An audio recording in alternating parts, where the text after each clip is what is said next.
Nós vamos ter na sequência 2 palestras. Depois dessas palestras teremos mais um momento de painel.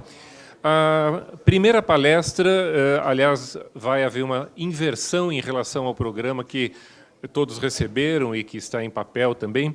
O nosso primeiro palestrante sobre o assunto Um Sistema de Identidade Digital para Refugiados no Blockchain é o Ricardo Polizel Alves, gerente sênior da prática de IT Strategy da Accenture, formado em Engenharia Mecânica pela PoliUSP, com MBA pelo IBMEC INSPER. Ele desenvolveu planos estratégicos de TI, revisões organizacionais em TI e integração pós-fusão. Ricardo Polizel liderou trabalhos com clientes visando ao uso de blockchain nas indústrias de energia, bens de consumo, bancos e agribusiness na América Latina. Por favor.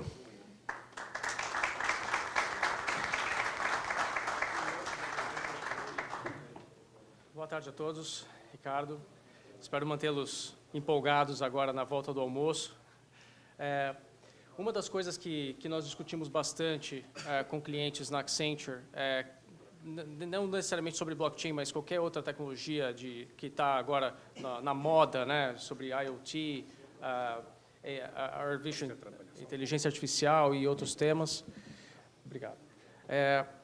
Que sempre essas tecnologias elas têm que ter um propósito, elas têm que resolver um problema de negócio. Senão, elas é simplesmente uma tecnologia como qualquer outra, né? E acho que uma das ideias hoje é tentar trazer para vocês um pouco disso. Qual é o valor, um dos exemplos de valor que uma rede como uma rede baseada em blockchain pode trazer para empresas, ou para pessoas, ou para países. E é um pouco disso que eu queria falar aqui. Primeiro ponto, vocês, obviamente que de manhã vocês já tiveram uma carga boa de temas e conceitos sobre blockchain. Eu não vou entrar aqui de novo em conceitos, mas primeiro eu queria fazer uma pergunta. Quais são as grandes diferenças entre um livro-razão tradicional, um livro contábil e a blockchain? Ou blockchain? Alguém se atreve? Acho que o que normalmente a gente escuta, são coisas do tipo, é descentralizado, é imutável, é seguro. Acho que, no fundo, todos esses pontos são os que diferenciam blockchain de um livro-razão. Não é um livro-razão. Você registra coisas, transações, entradas, inserções, que você pode colocar de quem, para quem foi feita essa transação, qual é o timestamp, quando isso aconteceu, qual é o valor disso e outras informações adicionais que você pode colocar, né? É assim que nasceu o blockchain com Bitcoin lá em 2007, 2008. Acho que o grande negócio aqui isso não serve só para transações financeiras, naturalmente. Tem vários outros propósitos. Acho que o grande ponto aqui é que você pode registrar dados que ficam armazenados num banco de dados que vive descentralizado, espalhado, transparente, acessível por várias entidades, seja um modelo público ou privado, e que é muito difícil você fazer uma modificação, ou pode considerar, de uma certa forma, até imutável, né? Agora, você tem vários usos para isso potenciais, né? O grande benefício que a blockchain traz é permitir que você tenha relações de confiança entre entidades distintas. Esse é o grande negócio, essa é a grande diferença. Até então, a gente sempre teve bancos de dados de várias formas, empresas armazenando informações, podendo compartilhar e tudo mais, mas você nunca teve isso de uma maneira descentralizada entre entidades diferentes, de maneira confiável. Inclusive, que você possa ter isso totalmente aberto ao público, né? E é um pouco desse uso que a gente quer falar aqui. Dando um passo para trás. Aqui é uma pesquisa do Banco Mundial que diz que mais de 1 bilhão de pessoas não têm uma identificação, ou não têm uma identificação legal, uma forma legal de eles dizerem quem eu sou. Imagina as implicações disso. Você não conseguir você, por exemplo, chegar num lugar e você não conseguir ter acesso a serviços básicos de saúde em alguns países porque você não tem uma identificação reconhecida. Ou você foi de um país para outro e a tua identidade não é reconhecida, ou você perdeu a sua identidade, você perdeu seus bens, seu dinheiro, sua casa e a sua identidade. Como é que você tem acesso a serviços básicos? E como é que você tem acesso a um celular, ou à educação, ou ao emprego, sendo que você não pode provar nem qual é o seu background, o que você fez, qual é o seu currículo? Isso tem uma série de implicações, isso é real. A gente tem mais de 1 bilhão de pessoas, 1/6 da população mundial está sujeita a esse tipo de problema hoje, né? Além disso, por que isso acontece? Por que você tem esse problema da falta de identificação? No fundo, tudo se traduz a um problema de falta de confiança. Você pode dizer, eu sou o Ricardo, mas como é que eu consigo provar que eu sou o Ricardo? Eu tenho um documento aqui de papel que alguém pode pegar e falar, olha, e falar, ok, beleza, você é o Ricardo. Que segurança você tem em cima disso, né? Eu consigo, para vir para cá, eu chamei um Uber pela minha Alexa, cheguei em casa, me trouxe para cá, eu fiz o pagamento sem olhar quanto que era o valor direito, porque eu saí do carro, já pagou. Tem um monte de coisas que a gente faz hoje que são digitais, mas para eu entrar no prédio, eu preciso pegar o meu RG, dar lá para a pessoa para que ela possa anotar lá quem eu sou, o meu nome e tudo mais. Eu não posso simplesmente falar para ela ou mostrar o meu celular para ela com essa informação de identificação, porque ela não confia no meu celular mostrando um dado, ela não confia na minha palavra dizendo que eu sou essa pessoa. Ela tem que pegar um documento e fazer essa anotação, né? Tudo passa por um problema relacionado à confiança. Indo um pouco além, isso é um problema de amparo, falta de amparo legal? Não. Se você pegar o artigo 6 da Declaração Universal dos Direitos Humanos, está lá. Todo indivíduo tem acesso ao reconhecimento como pessoa em qualquer lugar do mundo, perante a lei. Você deveria ter uma forma de possibilitar que as pessoas, mesmo entre países diferentes, entre idiomas diferentes, pudessem ser reconhecidas. Só que isso, na prática, é muito complicado, né? Você tem um problema pior. Você tem problemas que pessoas que têm uma identificação, têm um histórico, um professor, um estudante, um trabalhador em algum país que é obrigado a abandonar o seu país por uma série de razões e, quando chega no outro, ele não consegue provar que ele é aquela pessoa, ele não consegue mais provar de onde ele vem, o que ele tem como background, né? Hoje, estima-se que mais de 65 milhões de pessoas no mundo estão sujeitas a isso. A cada 20 minutos, uma pessoa é obrigada a sair do seu país de origem, do seu lar, por problemas diversos, né? E aí, quando elas chegam no outro país, elas não conseguem direito provar como é que são. Imagina um refugiado que sai da Síria, ele passa por vários campos de refugiados e ao longo do ano, um refugiado desses, ele pode ser, por exemplo, imunizado 7 vezes pela mesma vacina, porque ele não tem uma identificação.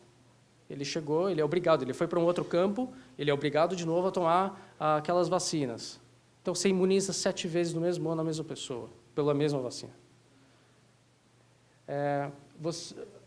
Você tem, não é só o caso de refugiados, que são 22 milhões e meio, mas você tem 10 milhões de pessoas hoje que não têm uma nação, não têm um passaporte. Por quê?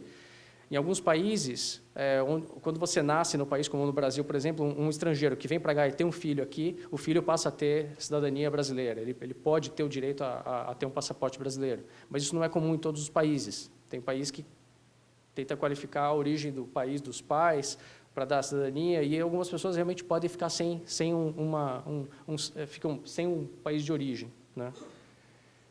É um pouco desses problemas que a gente tenta resolver aqui nesse caso.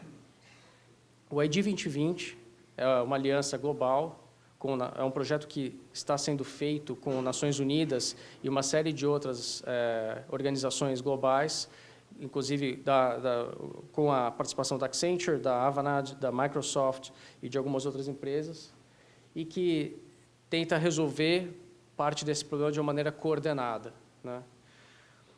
No fundo, tudo vai para uma pergunta básica, que é: o que é identidade? Identidade é difícil de você conceituar, né? Identidade pode ser identidade física, ok? Eu tenho identidade física, um meio físico que prova que eu sou o Ricardo, eu posso conversar com outra pessoa e a gente se conhece e você tem essas interações. Eu posso ter o tipo de identidade que é identidade digital. Como você tem já hoje, uma série de aplicativos, Uber, qualquer outro, você não está usando um documento físico para se identificar, você está usando um conjunto de coisas que mostram que você é você. Uma autenticação dupla, uma senha. Você tem várias formas de viabilizar a sua identidade digital. Hoje, quando você navega entre sites, você tem lá o Facebook, por exemplo, hoje já é um centralizador, um hub de identificação. Você se autentica em vários lugares a partir do teu ID do Facebook, né? A mesma coisa com o celular, né? A propósito, imagina que você é uma pessoa dessa, um refugiado da Síria, que é um professor lá, que tem um histórico, tem uma família. Você chega na Alemanha, refugiado, aí você precisa pegar um cartão SIM para o seu celular, porque você tem o celular, você veio, você só está fugindo do país, né? Você não consegue comprar um cartão SIM, um SIM card para o seu celular, você não consegue ter um número de celular. Por quê? Porque eles pedem uma identificação. Se você não tem uma identificação, eles não conseguem te dar um celular. Sem um celular, você não consegue ter acesso a uma série de outras coisas, não consegue se comunicar, consegue acessar vários outros serviços importantes. E da identidade digital, isso está evoluindo para, não sabemos ainda o que, mas você tem já formas de poder identificar pessoas até por outros meios, que não sejam só uma identificação digital. Você pode ter uma compilação de várias características dela, o local onde ela está, com o que ela está fazendo, o que ela está usando, e isso poderia ser usado para você fazer a identificação da pessoa, né? O que o ID 2020 faz, e eu vou entrar um pouco mais em detalhes aqui e mostrar alguns exemplos, ele reúne 3 conjuntos de coisas. Aqui eu tenho que explicar um pouco que o da esquerda é, digamos, a grande base para isso. Accenture, junto com outras empresas, desenvolveu uma plataforma de biometria e de identificação de cidadãos, já há muitos anos. Quando a gente chega nos Estados Unidos, aquele controle imigratório que você tem, que você põe o seu passaporte lá e já tem aquela leitura digital, a foto, os dedos que você põe lá no painel, aquilo tudo foi desenvolvido e é hoje coordenado pela Accenture. Isso tudo é uma plataforma que foi criada, que é gerenciada e que também é usada não só nos Estados Unidos, é usada em UK e em vários outros países da Europa, né? O que o pessoal fez aqui? Não foi tão simples assim, mas eles pegaram já toda essa plataforma que já tem esse conjunto de componentes montados, testados, escaláveis e funcionando, e se associaram com a United Nations e outros órgãos para falar, como é que a gente consegue resolver o problema de identificação de refugiados, sendo inclusive mais amplos, né? Quando a gente falou lá de 1 bilhão de pessoas que não têm identificação, se você tem países na África que realmente não tem, pessoas não têm um certificado de nascimento, não têm uma certidão de nascimento. Mas uma pesquisa feita pela Associação Melinda Gates, mostra que se você pega esse universo de pessoas, elas têm 7 vezes, tem um documento que eles usam muito, que é a carteira de vacinação. Às vezes a criança não tem o certificado de nascimento, a certidão de nascimento, mas ela tem a carteirinha de vacinação, porque os pais sempre levam para vacinar. Então, em alguns países, você tem um volume 7 vezes maior de carteiras de vacinação do que de certidões de nascimento. E aí, a Associação Melinda Gates, que é uma ONG, resolveu falar, olha, de repente a gente pode partir daí. A gente pode começar a documentar melhor essas carteiras de vacinação e, a partir delas, criar um registro de nascimento dessas crianças e, a partir daí, começar a cruzar isso com vários outros sistemas, dados, plataformas e tudo mais. Aí você chega no segundo problema, que é, ok, então naquele país, na Nigéria, por exemplo, você tem, então já começou a digitalizar essas crianças a partir da carteirinha de vacinação e outros componentes e biometria, você começa a catalogar elas. Aí a pessoa vai para um outro país, pronto, isso tudo se perde. Você não tem mais o controle, ela não tem o passaporte, mas você já tem uma dificuldade entre nações para viabilizar o acesso a esses dados. Não só o acesso, a confiança de que esses dados estão corretos. Então, por isso que a ideia é você usar a plataforma de blockchain, que eu já vou entrar um pouco mais no detalhe, e uma identificação distribuída, que é, ok, eu preciso ter uma plataforma que não só permita que eu identifique as pessoas, que eu cadastre essas pessoas usando biometria, reconhecimento de íris, reconhecimento facial, uma série de fatores, mas que seja distribuída, que seja reconhecida entre países, que é um outro desafio muito maior, porque quando você tem empresas, às vezes é fácil, é um pouco mais fácil, você tem 3 empresas diferentes, mas que têm um interesse comum, você promove uma reunião e consegue começar a viabilizar a criação de padrões e associações. Entre países isso é muito mais difícil. Então, um dos papéis dessa aliança ID 2020 é criar o padrão global, criar um padrão de identificação e cadastramento de pessoas, de indivíduos, mas também permitir que essa rede seja distribuída e seja acessível por múltiplos países, com um modelo financeiro que seja viável também, que não seja um negócio caríssimo e que possa ter aí inclusive uma dependência menor desse órgão centralizado. Por isso, a ideia de usar a blockchain. E no Fórum Econômico Mundial esse ano foi demonstrado um caso que já está sendo usado por alguns países da África, inclusive com foco em identificação de refugiados, que já está baseado em blockchain para viabilizar essa indexação das informações entre refugiados que estão em países diferentes, né? Os 4 pilares que regem esse sistema, essa plataforma do ID 2020 são esses 4. E aqui tem alguns pontos que não são tão óbvios e que eu acho que vale a pena dar uma destacada. O primeiro a identificação é pessoal. As suas informações sobre quem você é, onde você trabalhou, por exemplo, qual o seu currículo, qual a sua idade, a sua data de nascimento, sua cidade de nascimento. Esses são dados cujo dono é você, é o indivíduo. Esse é um preceito básico. Qualquer nação que queira participar dessa aliança de 2020, ela tem que se submeter a isso, tem que concordar com isso. Então, eu sou o dono das minhas informações. Eu já vou explicar um pouco qual que é a implicação disso para esse sistema, mas que basicamente eu defino que acesso eu vou dar para que sistema ou para que empresas. Por exemplo, suponha que eu chegue num banco e vou criar minha conta corrente nesse banco novo. Então, eu vou definir no aplicativo, ou já vou entrar também não necessariamente no aplicativo, mas eu vou definir, por meio dessa plataforma, que informações serão divulgadas para o banco e por quanto tempo. Pode ser por 15 minutos, pode ser por 6 meses, mas essa informação não vai ficar com o banco, ele não vai ter acesso, essa informação vai ser disponibilizada de maneira temporária para ele e só os dados que eu definir, né? Ela tem que ser portátil, a solução tem que ser acessível de qualquer lugar. Eu não preciso depender de um órgão público que faça lá o carimbo mecânico e que eu tenha que ir para lá toda vez que eu precisar atualizar algum dado, ou que eu precisar fazer alguma modificação, ou que eu precisar, por alguma decisão, eliminar os meus dados de lá. Ela tem que ser portátil, ela tem que poder residir num aplicativo, num celular, ou num tablet, ou que ela possa residir em sistemas de computadores que estejam, por exemplo, nos acampamentos, ou em lugares desse tipo. O terceiro ponto que eu comentei é que é privado. Eu já comentei um pouco que eu dou acesso a que dados vão ser passados para que pessoa, entidade ou empresa. E o quarto é que ela precisa ser persistente. Esses 4 P's aqui são os pilares fundamentais e que vocês vão ver um pouco nos próximos slides como é que isso foi viabilizado nessa solução, né? Aqui, conheçam o Joseph. Joseph é uma pessoa que é um refugiado da Síria. Ele tinha uma família, tinha uma casa, mas ele perdeu tudo. Não tem mais a casa, está com a família, está indo de um campo de refugiados para outro campo de refugiados e precisa conseguir chegar num país onde ele possa realmente se estabelecer, criar um emprego, eventualmente abrir um negócio e, enfim, ter uma vida decente, né? O primeiro passo é a captura da biometria dele.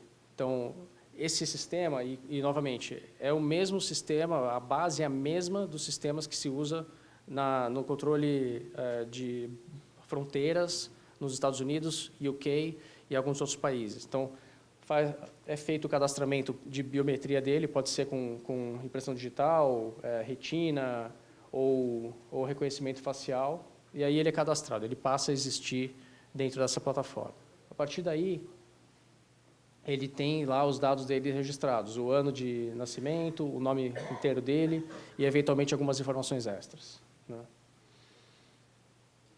Essa informação é armazenada num banco de dados que está controlado por essa aliança, e algumas informações são registradas na blockchain. Aqui, sem entrar muito em detalhe técnico, e é uma pergunta que sempre surge, os dados dele, então, são gravados na blockchain? Não, os dados não são gravados na blockchain. O que é gravado na blockchain é um hash dos dados, é uma chave pública dos dados dele, que ficam armazenados na blockchain. Com que finalidade? Permitir a indexação desses dados, permitir que o Youssef, quando o dado dele foi registrado lá no país onde ele chegou, na Turquia, por exemplo, que o recebeu como um refugiado, que depois, quando ele chegar na Alemanha, a Alemanha possa acessar esse mesmo dado, se ele concedeu acesso, usando a blockchain. Mas não é que o dado vai ficar armazenado na blockchain. O dado vai ficar armazenado num sistema seguro, mas que o controle de acesso, quem acessou o dado dele, quem solicitou, que tipo de acesso essa entidade vai ter sobre o dado dele. Isso tudo, sim, está registrado na blockchain. Isso tudo pode ser auditável lá, mas não o dado em si dele está armazenado na blockchain. Outras coisas interessantes que começam a aparecer. Quando ele chega, por exemplo, o NHCR é a associação, é a área das Nações Unidas dedicadas para refugiados. Ele faz um check-in ali dentro, ele registra mais algumas informações, depois ele vai para um outro posto, ele pode registrar informações médicas dele, por exemplo, alergias que ele tem, o tipo de sangue e alguns outros dados. Ele também consegue ir, por exemplo, numa universidade e fazer um atestado sobre educação. Isso tudo são chamados de carimbos, stamps. Como é um carimbo hoje mesmo. É como você chegar num órgão público hoje e ganhar um carimbo ali de que você tem tal educação ou que você tem uma conta corrente em tal banco. Todos esses dados podem residir dentro do ID 2020. Cada entidade põe o seu carimbo ali dentro. Então, ele passa a ter vários carimbos. A diferença é que esses carimbos são digitais, não são analógicos, não são físicos. E a aliança da ID 2020 vai ter todos esses dados armazenados e só ele é que vai poder conceder acesso. Por exemplo, ele chega num banco, ele resolve compartilhar o dado de educação dele com o banco, mas ele não vai compartilhar o dado médico. Quando ele for abrir uma solicitação para ter um seguro-saúde, ele pode resolver compartilhar os dados médicos dele, mas ele não vai querer compartilhar os dados de educação e vice-versa. Ele vai definindo que tipo de informação ele quer ter compartilhada. E aí, enfim, aqui tem um detalhe, um pouco da telinha do aplicativo, no qual ele define que dado ele quer compartilhar. E isso não precisa residir só num celular. Mesmo porque, assim, pode ser que ele tenha um celular com esse aplicativo instalado e vai usando ao longo dos anos todas essas informações que são reconhecidas e confiáveis entre esses países, entre essas entidades todas. Mas ele não precisa necessariamente de um celular, como eu comentei. A solução tem que ser portátil. Um hospital pode ter essa solução rodando no hospital e que, quando ele vai lá e concede uma informação de acesso, de dado médico dele, por exemplo, esse hospital consegue ir lá nessa rede e buscar a informação e armazenar isso lá dentro.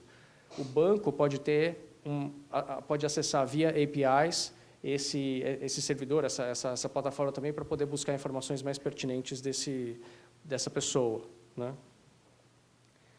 E agora entrando um pouco na parte mais blockchain. Por que blockchain para isso, né? Precisaria de blockchain para isso? Não, não precisaria. Inclusive, hoje você já tem cadastros unificados. Por exemplo, Interpol. Interpol já armazena informações de cidadãos, não todos, né, naturalmente, mas já existem bases compartilhadas de dados de cidadãos entre países, que não usam blockchain e não precisam necessariamente. A grande questão aqui, blockchain pode trazer alguns benefícios adicionais, principalmente pela facilidade que vários países podem ter de acessar e realmente com baixo custo poder ter acesso a esses dados, né? E, novamente, vem os outros benefícios colaterais. Ela é rastreável, você pode fazer uma auditoria em cima disso. Ela é segura, ela tem interoperabilidade, os dados não são alterados e por aí vai, né?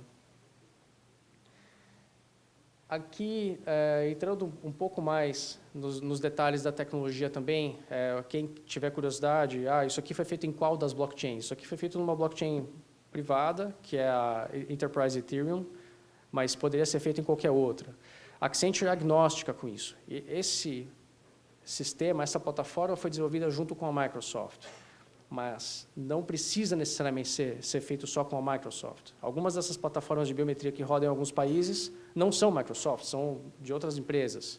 Acho que o grande benefício é, eu preciso ter sistemas que possam rodar em qualquer país diferente, em qualquer situação, em lugares mais seguros, menos seguros. Por exemplo, pode ser que tenha um país que queira ter a sua própria plataforma, mas que o país quer poder ter acesso ao ID 2020 para compartilhar essas informações e buscar outras, né? E você não precisa necessariamente estar travado a uma tecnologia só. Esse também é um dos preceitos do ID 2020, que é a interoperabilidade e digamos, a parte agnóstica de tecnologia nesse caso, né?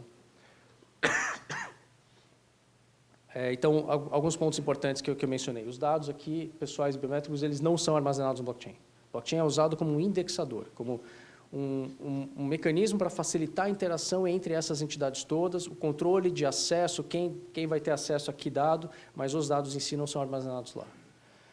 Você pode usar dispositivos móveis, como eu comentei, um celular. Eu posso usar um smart card também. Por exemplo, eu tenho cidadania portuguesa, eu sou descendente português, eu tenho também meu passaporte e meu bilhete de identidade de Portugal. O bilhete de identidade, que agora virou cartão do cidadão, ele é um smart card. Ele já tem um certificado digital lá dentro. Eu não preciso de uma CertiSign, de uma dessas verificadoras para poder ter um cartão digital. Ele já é. O meu próprio RG já funciona como certificado digital. Ele já tem autenticado. Ele tem uma senha, um PIN para poder fazer algum tipo de transação. Então, esses países que já têm isso já podem se integrar com o ID 2020 para isso, né?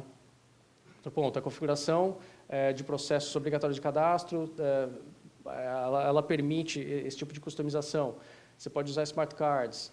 Os níveis de confiança também são distintos. Pode ser que alguns países tenham acessos mais confiáveis do que outros dentro dessa plataforma, né? E você tem um administrador com habilidade para fazer esse controle todo sobre a plataforma. Eu tentei passar um pouquinho mais acelerado porque eu estava um pouco preocupado com o tempo aqui. A gente ainda tem alguns minutinhos. Eu queria saber se tem alguma pergunta antes de eu dar uma resumida.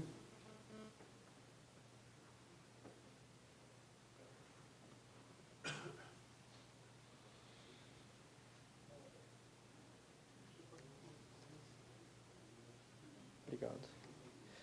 Foi dito que o usuário do ID 2020 poderá controlar por quanto tempo o dado será disponibilizado com as entidades. Mas como evitar que as entidades copiem esses dados para os seus sistemas, ganhando acesso eterno a elas? Essa é uma pergunta que é um pouquinho mais técnica, mas realmente o objetivo aqui é que essas entidades se submetam aos controles do ID 2020 e, naturalmente, que se alguém desenvolver um sistema que vai copiar esse dado e armazenar ele lá dentro, às vezes você não consegue evitar. Mas como conceito, o que foi desenvolvido aqui é que o dono do dado, ele determina por quanto tempo esse dado vai ficar disponível.